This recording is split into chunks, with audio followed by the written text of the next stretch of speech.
अस्सलाम वालेकुम नाजरीन, मैं हूं अली और आप देख रहे हैं J sports. Karachi Kings versus Peshawar Zalmi का मैच उस दिन तो हुआ नहीं था क्योंकि बाहर की सिचुएशन जो है वो डेवलप हो गई थी। उसके बाद पीएसएल के जितने मैचेस थे वो सारे जो है वो मनसूख कर दिए गए थे। लेकिन अब जो ऑफिशियल की तरफ से अभी तो ये क्लियर नहीं हुआ, लेकिन जो खबर सुनने में आ रही है वो यही है कि पीएसएल जो है वो 16-17 मई से जो है वो स्टार्ट हो रहा है। और इसमें जो है वो पीएसएल में जो फॉरेन प्लेयर्स हैं वो जो है जो वापस जा चुके हैं, क्या वो पाकिस्तान आएंगे? सबसे बड़ा सवाल है कि वो इस कंडीशन के बाद, एक वार सिचुएशन को देखने के बाद, क्या वो पाकिस्तान दोबारा खेलने आएंगे? सबसे बड़ा क्वेश्चन है। तो इस पर आज हम बात करेंगे कि जो फॉरेन प्लेयर्स हैं वो इस सिचुएशन के बाद जो है वो दुबई चले गए। सुनने में ये भी आ रहा है कि हमारे जो फॉरेन प्लेयर्स दुबई में रुके थे वो अपने वतन वापस भी जा चुके हैं उनमें से कुछ। तो क्या वो पाकिस्तान दोबारा आएंगे? क्योंकि सारी टीमें तो यही चाहती हैं कि वो एक अच्छे कॉम्बिनेशन के साथ अपने खेलें, और काफ़ी ज़बरदस्त जो है वो कॉम्बिनेशन टीम के जो है वो बन चुके थे। लेकिन उसके बाद ये कंडीशन आई और सब कुछ जो है वो पीएसएल में जो है वो ख़राब हो गया। उतार चढ़ाव तो काफ़ी थे पीएसएल के अंदर, लेकिन ये है कि ये जो है एक मेजर सेटबैक था। अब उसमें एक चीज़ ये क्लियर हो चुकी है कि जो मुल्तान सुल्तान्स के फॉरेन प्लेयर्स हैं वो अब पाकिस्तान नहीं आएंगे, क्योंकि मुल्तान सुल्तान्स लगभग टूर्नामेंट से आउट हो चुका है। उनका एक मैच रह चुका है जो कि उनका क्वेटा के साथ है, और वो मैच भी पिंडी क्रिकेट स्टेडियम में होगा। तो वो तो अब अपने मकामी प्लेयर्स के साथ ही जो है वो अपना आखिरी मैच खेलेंगे।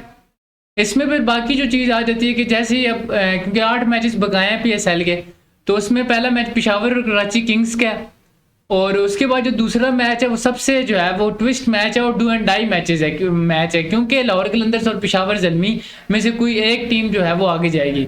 अगर लाहौर जीता तो लाहौर आगे जाएगा, अगर पेशावर जीता तो पेशावर आगे जाएगा।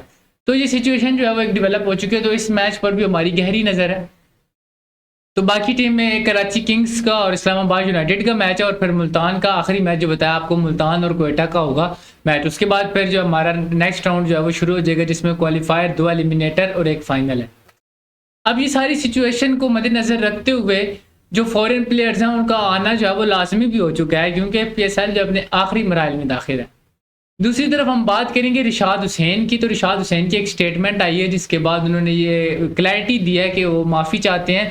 उनकी बात का जो मतलब है वो गलत निकाला गया है। उन्होंने बात की थी कि डेरिल मिचेल जो कह रहे हैं कि हम पाकिस्तान में दोबारा नहीं आऊँगा, और जो टॉम करन है कि वो इस कंडीशन को देखकर वो जो है रोने तक गए हैं।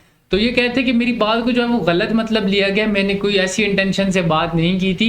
तो उन्होंने कहा कि मैं डेरिल मिचेल और टॉम करन से भी जो है वो माफ़ी मांगता हूँ, क्योंकि ये बात उनसे भी जो है वो मंसूब थी। तो गाइज ये सारा सिनेरियो था। और रिशाद हुसैन बेसिकली देखा जाए तो पाकिस्तान और बांग्लादेशी क्रिकेट बोर्ड की जो दोस्ती है वो बड़ी ज़बरदस्त चल रही है आजकल।